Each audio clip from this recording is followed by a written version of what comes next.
Hi friends, గురువారం సందర్భంగా బాబా గురించి ఒక అధ్యాయంలో ఇన్సిడెంట్ చెప్పదలుచుకున్నానండి.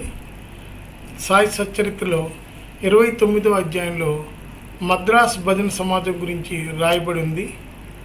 అది బ్రీఫ్గా చెప్పడానికి ప్రయత్నం చేస్తాను. 1916వ సంవత్సరంలో ఒక మద్రాస్ భజన సమాజం వాళ్ళు ఊరూరి తిరిగి డబ్బులు ఎక్స్పెక్ట్ చేసి భజనలు పాటలు పాడి సంచార యాత్ర చేస్తుంటారండి. వాళ్ళు కాశీ బయలుదేరుతారు.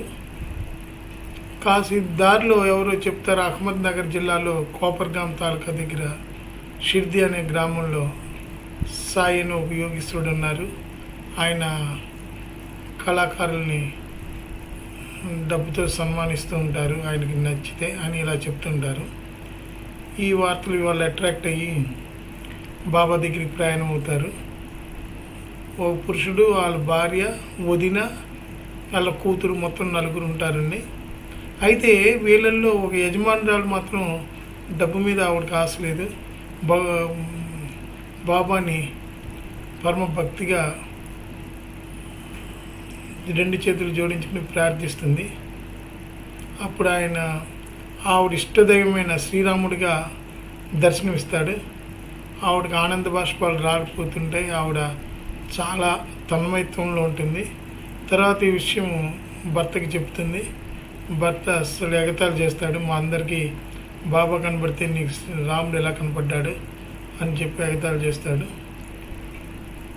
తర్వాత అప్పుడప్పుడు ఆవిడకి మనసులో ఏ దురాలోచనలు లేనప్పుడు, మనసు ప్రశాంతంగా ఉన్నప్పుడు ఆవిడకి రాముడిగానే కనపడటం జరుగుతుంది. తర్వాత ఇతనికి ఒకరోజు రాత్రి కల వస్తుంది ఎవరికి, భర్తకి. అందులో అతను పోలీసుల చేతిలో బందీ అయిపోయినట్టు వస్తుంది. అతనేమో బాధగా అలా ఉంటున్నప్పుడు బాబాని అడుగుతాడు. బాబా, నీ దగ్గరికి వచ్చాము ఎంతో ఆశపడి, నువ్వేమో నేను ఇలా అరెస్ట్ అయితే మీరు నన్ను వదిలించలేవా అని అడుగుతాడు. అది నీ కర్మ ఫలితం అని బాబా చెప్తారు. ఒకవేళ కర్మ ఫలితం అయితే నీ సముఖమున నిప్పు ముందు ఎండుగడ్డి వల్ల ఎందుకు దహించరాదు నా కర్మ వల్లే అని అడుగుతాడు. నీకట్టి నమ్మకం ఉన్నదా అని బాబా అడిగితే ఉందని చెప్తాడు. అప్పుడు వెంటనే కళ్ళు మూసుకోమంటే ఎవరో పడిపోయిన పెద్ద శబ్దం వస్తుంది. ఈ పట్టుకున్న పోలీసులు అందరూ రక్త మడుగులో కింద పడిపోయి ఉంటారు. అప్పుడు వెంటనే ఇంకా నీకేమైనా కోరికలు ఉన్నాయా అంటే నా గురువుని చూడాలని ఉందంటాడు.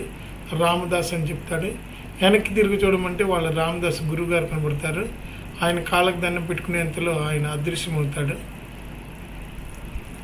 తర్వాత ఈ బాబాని చూసి, ఏంటి బాబా నువ్వు ముసలివాళ్ళలా కనబడుతున్నావు అంటే, ఏది నాతో పరిగెత్తి చూడని చెప్పి పరిగెడతాడు. ఆ పరుగులో, ఆ దుమ్ములో బాబా అదృశ్యమైపోతాడు. ఈ కళ మామూలుది, కానీ అందులో ప్రశ్నోత్తరాలు చాలా ఆశ్చర్యకరంగా ఉంటాయండి. ఎందుకంటే చాలామందికి చాలా డౌట్లు అయి ఉంటాయన్నీ.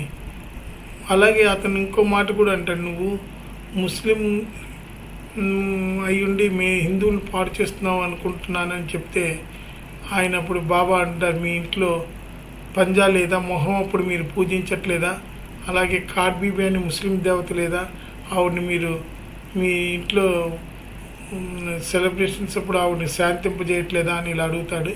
అవి అన్నిటికీ ఒప్పుకుంటాడు అతను. అతనికి ఎలా తెలుసా అని ఆశ్చర్యపోతాడు. తర్వాత ఈ విధంగా రాయబడి ఉన్నదండి సచ్చరిత్రలో. కాకపోతే ఇందులో ప్రశ్నోత్తరాలు మనకి ఆశ్చర్యకరంగా ఉంటాయి. ఆ భజన సమాజానికి తర్వాత బాబా ఒక ₹2 మిఠాయి, ₹2 దక్షిణగా ఇస్తారు. ఆ భజన సమాజానికి సిద్ధిలో అయితే డబ్బు రూపంలో ఎక్కువ దొరకలేదు, కానీ అన్నిటికంటే విలువైన బాబా ఆశీర్వాదం దొరికింది. దాంతో ఆ భజన సమాజానికి తర్వాత చాలా డబ్బు గడిస్తారు. ఈ విధంగా సచ్చరిత్రలో రాయబడి ఉన్నదండి. మరో అంశంతో కలుసుకుందామని తెలియజేసుకుంటూ సెలవు తీసుకున్నాను. బై.